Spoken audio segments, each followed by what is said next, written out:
Olá, tudo bem, pessoal? Nessa videoaula de hoje nós vamos falar sobre a industrialização da América Latina. Vamos dar destaque para o processo de industrialização do Brasil, da Argentina, bem como do México, que são consideradas as três nações mais industrializadas, né, da América Latina, que é essa porção de terras, né, que envolve a chamada América Pobre, né, compõem essa porção, né, do território americano, países que vão do México até o extremo sul da América do Sul.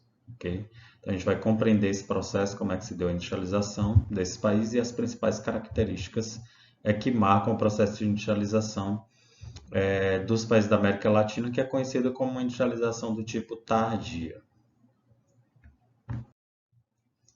Então, quais os fatores que influenciaram na industrialização da América Latina?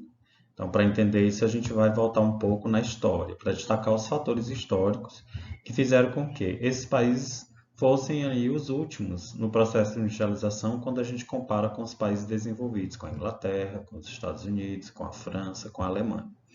Então, a industrialização desses três países da América Latina, que são os mais importantes, embora a gente lembre que hoje temos Chile, Colômbia, Peru, Bolívia, Venezuela, que também atingiram um processo de industrialização nas últimas décadas. Mas se comparada com esses três países, esses que nós estamos citando foram os pioneiros do processo de industrialização na América Latina.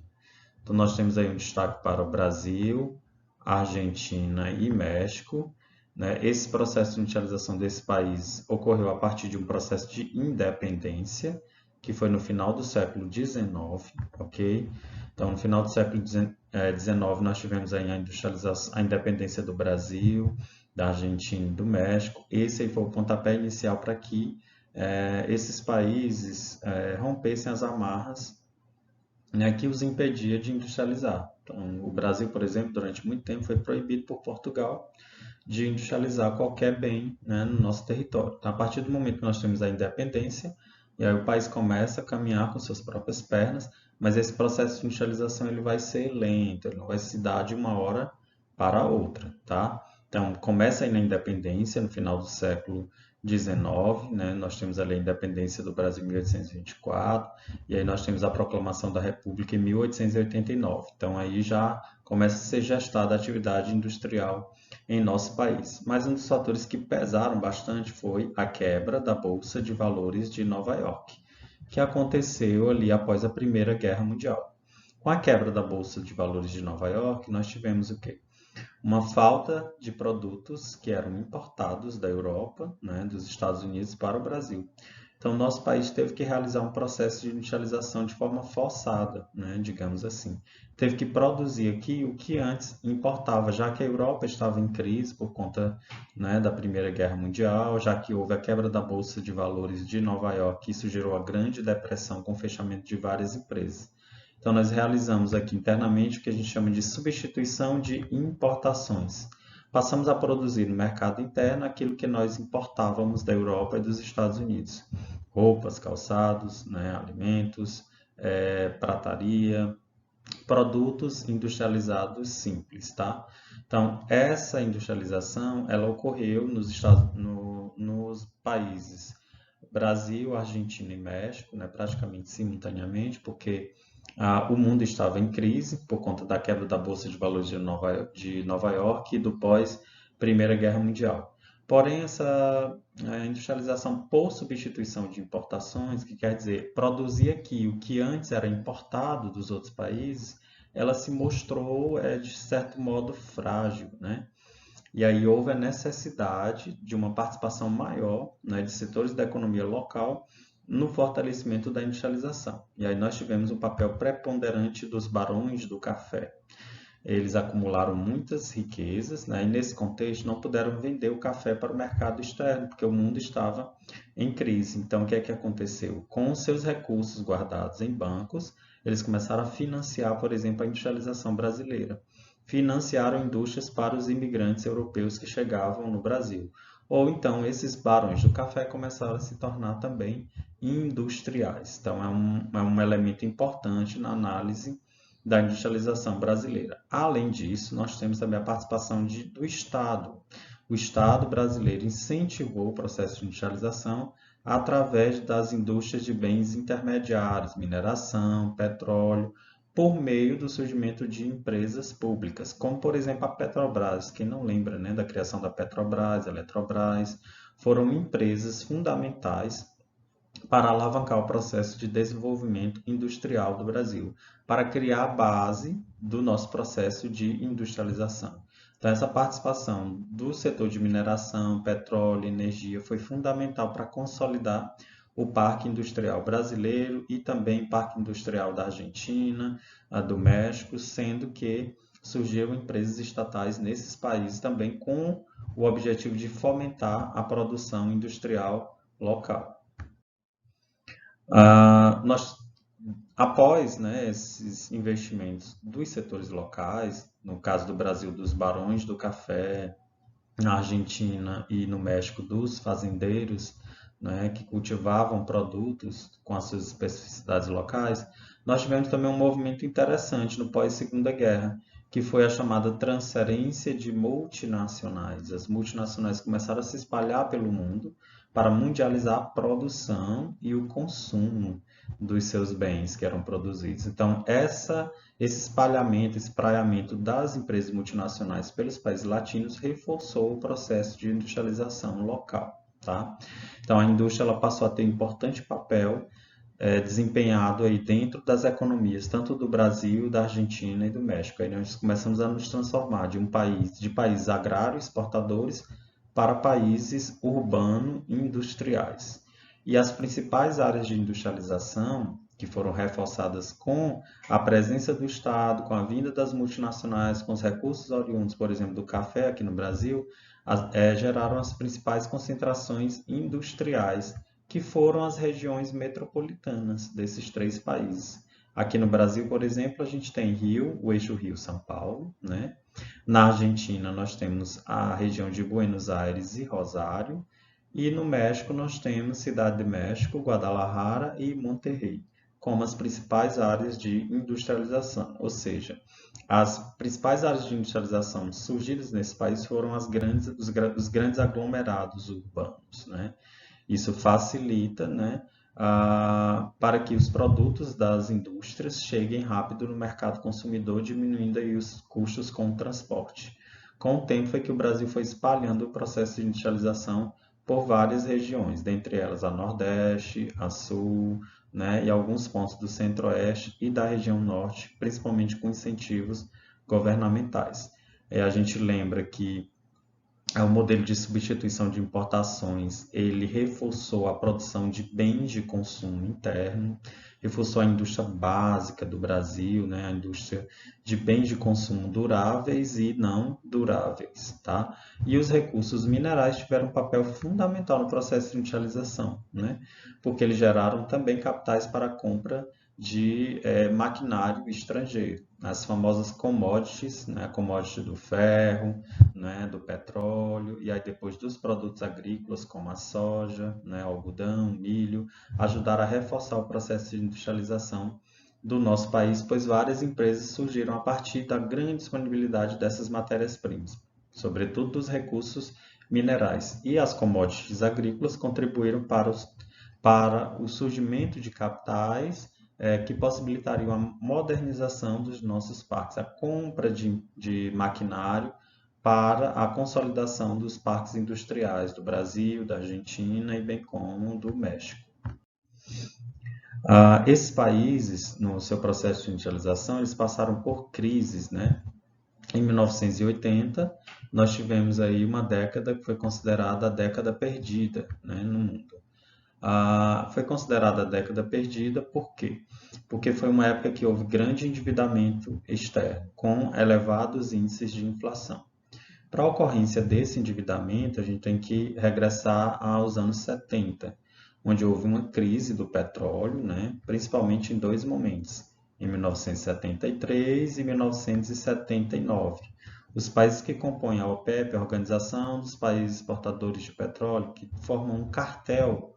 Cartel é quando um grupo se une um grupo de empresas se une visando aumentar o preço dos produtos, eliminando ali a chamada concorrência. Então, entre 73 e 79, em virtude de guerras, ocorrência de guerras, da formação desse monopólio pela OPEP, que é considerado um cartel do setor de petróleo que domina o setor, houve um aumento muito grande do preço do petróleo, gerando um impacto nas economias, tanto de países desenvolvidos como países subdesenvolvidos, visto que o preço do barril subiu de forma rápida, estratosférica, tá?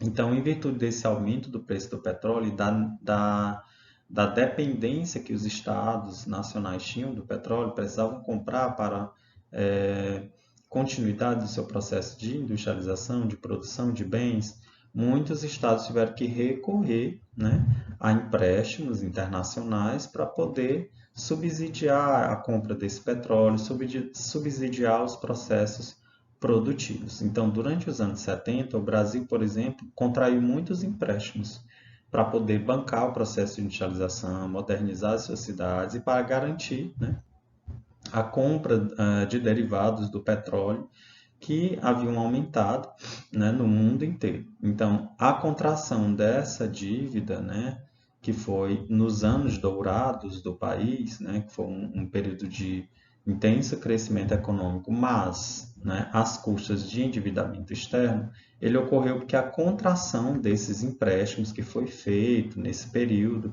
de baixo crescimento econômico, de elevação do preço do petróleo, ele ocorreu a juros flutuantes, tá?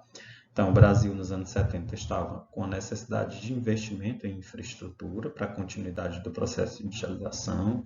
Nós tínhamos aí o preço do petróleo subindo bastante. O petróleo era a nossa principal matriz energética dentro do processo industrial, né? Então, isso fez com que o país tivesse a necessidade de contrair empréstimo para dar continuidade a esse processo de industrialização e de crescimento da economia. Quando o país contraiu esses empréstimos foram feitos a juros flutuantes. Esses juros poderiam variar ao longo do tempo.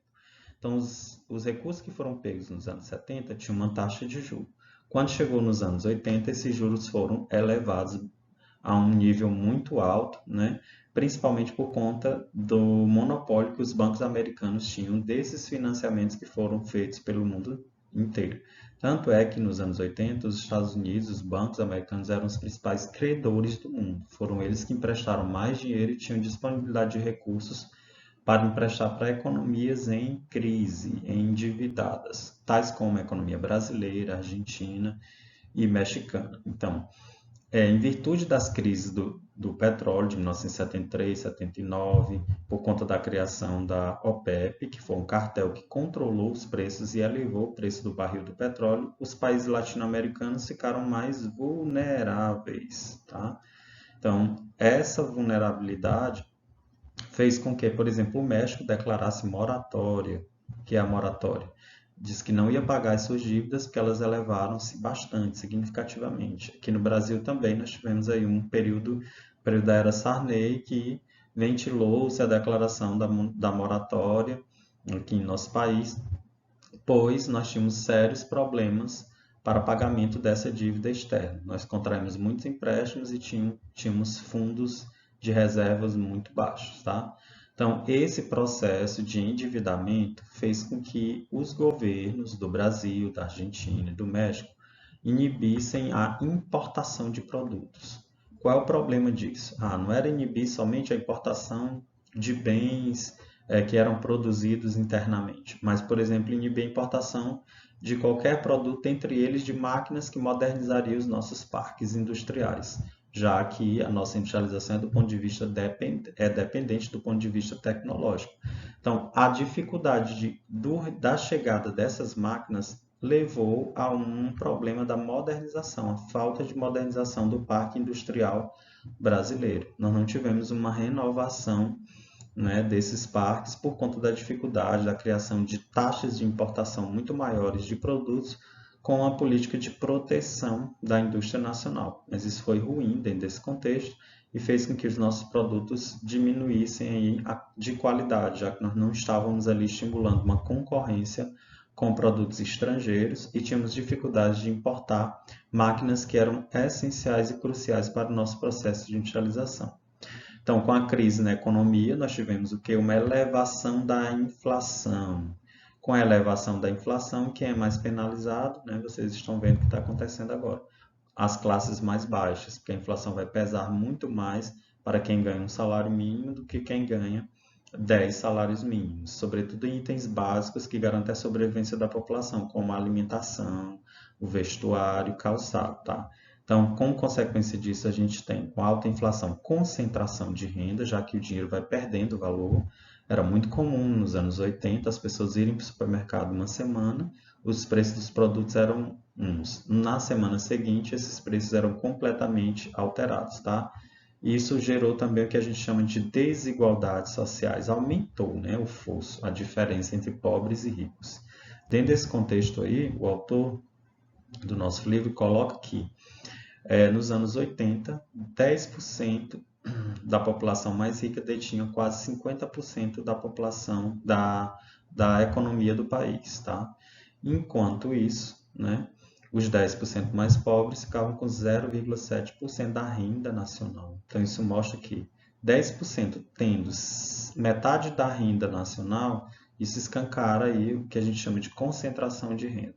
Mostrando que o Brasil, a Argentina e o México têm elevados índices de desigualdades sociais que explicam-se por problemas na economia, no nosso processo de industrialização que ocorreu ao longo do tempo.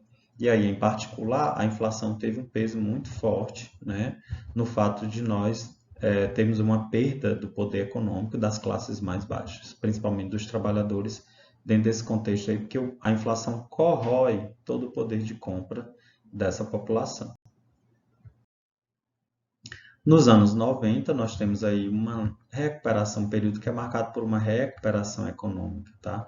Aqui no Brasil, a gente teve a criação do Plano Real, que foi um plano que garantiu a estabilização da economia. Até hoje, a moeda existe. Foi gestada aí no ano de 1993, pelo então governo de Itamar Franco. Foi um período de recuperação econômica, porque nós tínhamos ali já os anos 70 e 80 como uma década complexa, perdida do ponto de vista do crescimento da economia devido aos altos índices de inflação, devido ao descontrole nas contas públicas, devido ao endividamento da nação brasileira, tá? Então, dentro desse contexto, nós tivemos aí uma política neoliberal que foi aplicada, que já tinha sido gestada na Inglaterra e nos Estados Unidos e foi aplicada aqui no Brasil. Ela previu o quê? Uma política de contenção de gastos, tá? Principalmente de gastos públicos, e privatizações de empresas estatais. Essa combinação casada de contenção de gastos e privatizações fez com que houvesse uma melhoria, né? Melhorou a performance da economia brasileira. Paralelo a esse processo, nos anos 90, nós tivemos uma entrada vultosa de investimentos estrangeiros, né? Os investidores de outros países tinham muito dinheiro para investir no processo de produção, então passaram a investir em países subdesenvolvidos ou países em desenvolvimento, como Brasil, Argentina e México, tá? Então investem esse dinheiro nesses países por conta da elevada taxa de juros que aqui existia. Então esses investimentos eram muito mais rentáveis nos países subdesenvolvidos do que aplicados nos países desenvolvidos. Mas aí a gente lembra que esses investimentos eram de capitais especulativos. A qualquer problema econômico ou no cenário político, os investidores retiravam esses capitais de volta para os seus países de origem. Então, quem mais sofreu dentro desse contexto, capital especulativo, que é o capital que vai e vem, né, que é uma moeda extremamente volátil, que ela foi inaugurada com o processo de globalização econômica, que foi gestado aí, aumentado aí nos anos 90 e continua até hoje. Quem mais sofreu com os capitais especulativos foram aquelas nações que tinham poucas reservas, tá? Então a gente lembra aí o caso do México, que sofreu bastante, o Brasil sofreu menos porque já tinha uma economia mais consolidada por conta de reservas que foram acumuladas ao longo dos anos 90, tá? Então, esses capitais foram importantes para a consolidação do parque industrial do Brasil, Argentina e México, mas esses capitais especulativos geraram uma certa instabilidade, principalmente quando havia problemas no campo econômico e também no campo político. Nos anos 2000, nós tivemos também episódios de crise, principalmente com a crise americana de 2008. Foi a crise do setor imobiliário dos Estados Unidos, onde os bancos passaram a emprestar muito dinheiro para as pessoas, com o objetivo delas construírem casas, condomínios, empresas construírem e pessoas adquirirem imóveis. Essas pessoas adquiriam esses imóveis pensando no futuro, pensando que esses imóveis iriam ter uma valorização maior, que daria para pagar o empréstimo contraído e ainda sobraria um dinheiro. Ocorre que nós já até discutimos isso em capítulos anteriores. O que é que aconteceu dentro desse contexto? Muita gente investiu no setor imobiliário, pela lei da oferta e da procura, passou a ter uma oferta muito grande de imóveis no mercado. Ao invés do preço subir com o tempo, como é de costume com os imóveis, o preço fez foi cair. Quem contraiu o empréstimo em banco não conseguiu pagá-los, né? Imagine lucrar, tá? Então, o que é que aconteceu? As pessoas não conseguiram pagar os empréstimos, não conseguiram vender as casas e muitos imóveis começaram a ser hipotecados por um preço menor. Os bancos também entraram em crise. Então, esse foi o cenário da crise de 2008 dos Estados Unidos. Uma crise em que muitas pessoas se endividaram, muitas pessoas não puderam pagar os empréstimos que contraíram no sistema bancário.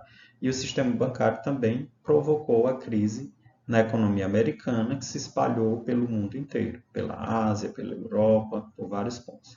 A economia mexicana ela sofreu bastante dentro desse contexto de 2008, porque dependia, né, quase que exclusivamente dos capitais americanos.